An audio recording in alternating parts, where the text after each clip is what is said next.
Hello everyone and welcome back to another AFK journey video. In this video we're going to talk about the raid up return banners for Daimon and Indris and should you be recruiting either of them. So we're going to be talking about it from a PvE mainly perspective because for the majority of players that is going to be your major focus, mainly for Dream Realm but also for AFK stages, because both of these two game modes are going to generate you the most resources and basically allow you to further progress your account. But Indris, so talking about him, first of all, he has no meta usage for Dream Realm content or AFK stages. The only time you'll see Indris is occasionally in PvP by those players who have invested heavily into him, and even there he is nothing game changing. He is an interesting long range marksman damage dealer, however he has a lot of survival issues. Some people like to run him with Aliseth, for example, to give him more survival, and he can be interesting there, but again not going to be a major priority basically for even PvP meta. So Indris is going to be a skip for like 99.9% of players on this banner, definitely, because the other thing to keep in mind is raid up banners when they're returning, you only want to be investing on these banners if they are very meta game changing heroes. Otherwise it's just better for you to pick them up on your regular wish list. It's much more efficient for you to over time pick up heroes on your all hero recruitment and epic recruitment wish list. The raid up banner is only for game changing heroes, and usually you want to save it for new meta heroes which arrive that you don't have any copies of at all. Okay, so Indris will be a skip. Now Daimon is a very meta hero. For AFK stages he can be good. He is good in PvP, and also for Dream Realm he is good. Now the thing is, you're not going to be seeing Daimon to his full potential in Dream Realm for the early part of the season, because Daimon shines in endless bosses of Dream Realm because he has some HP pure damage which will allow him to be like a sub DPS damage dealer in endless bosses, and also he has a really massive attack buff, 25% attack buff to a hero of your choice and up to 33% when you get him his skill power from his charms as well. So Daimon is a very good supporter and sub DPS damage dealer for endless bosses, and you're going to see him definitely have some meta usage when we progress into endless of Dream Realm.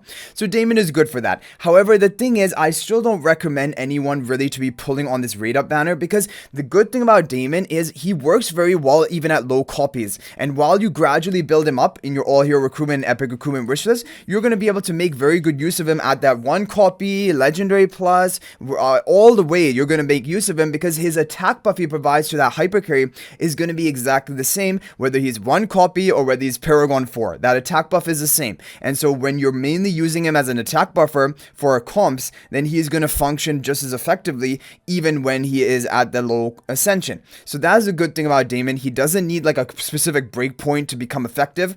Of course, when you're talking about endless Dream Realm, which we're going to be progressing into, and you want him to also deal good damage, of course, then you will want to ascend him because he is going to gain more stats himself when you ascend him. So eventually everyone will want to have Daimon at Supreme Plus minimum, plus 10 exclusive equipment, because it will increase his damage and improve your score slightly. Also in PvP he is very good. I really like Daimon in PvP. He is very tanky, he has a shielding to protect your hyper carry, and he also gives a massive attack buff to the hyper carry, which is considered a temporary stat buff, which has a lot of synergy with heroes like Lily May and Perseus, for example. The other thing is that when he has his Mythic Plus ability, he will have that frighten to all enemies when he takes a certain amount of damage, and that is very game changing. A lot of crowd control and just buys time for your team. So that is really nice as well. So overall, Daimon is just a very solid hero. He works really well in those Bonnie comps, like the Bonnie, Citrana, dot comps, because he can stall really well with his shielding and that frighten, and also he deals magical damage to spread those debuffs, but also he's very good in Shamira comps to just buff up Shamira further and allow her to just,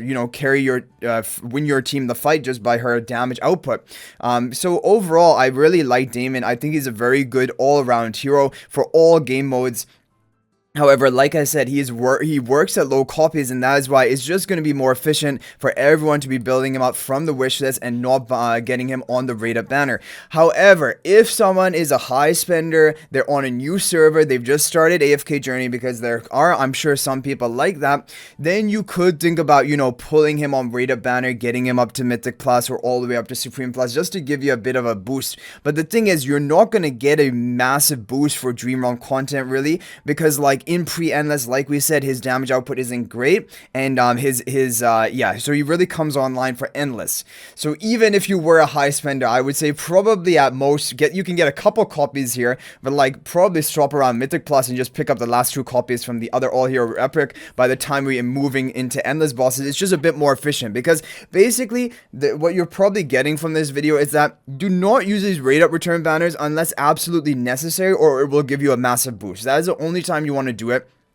And generally, I think it is for newer players who don't have these heroes built up. If you already have these heroes as Supreme Plus, you should not be Paragoning basically anything from these rate up return banners unless you are a high spender. The low spenders, the free-to-play players, you should almost never be Paragon upgrading on these rate up banners, because rate up return is not the efficient way to Paragon. It's much more efficient to get Paragon upgrades from your All Hero Epic recruitment, because you're going to get more bang for your buck, basically return on investment here, because of just the cost and the rates and all of that. Basically, the rate of return banner is only if you have completely missed out on that hero, or for the highest spenders who want the Paragon upgrades. So anyway, guys, I hope you enjoyed the video. Thank you for watching. That is gonna be it for this one. Let me know your thoughts about Daimon and Indris. Are you planning to recruit for them? Share that in the comment section down below. But thanks for watching. If you guys are not already a member of my AFK Journey Discord server, please join that. There's a link to that in the description of this video. Also, if you're thinking about making a purchase in AFK Journey, please use my affiliate link for the official Farlight store. There is a link to that in the description of this video in a pinned comment. This is the best way you can support me and also gain 5% bonus dragon crystals on your purchase. So thanks for watching. I'll hopefully see you in the next video, and until then, everyone, peace out for now.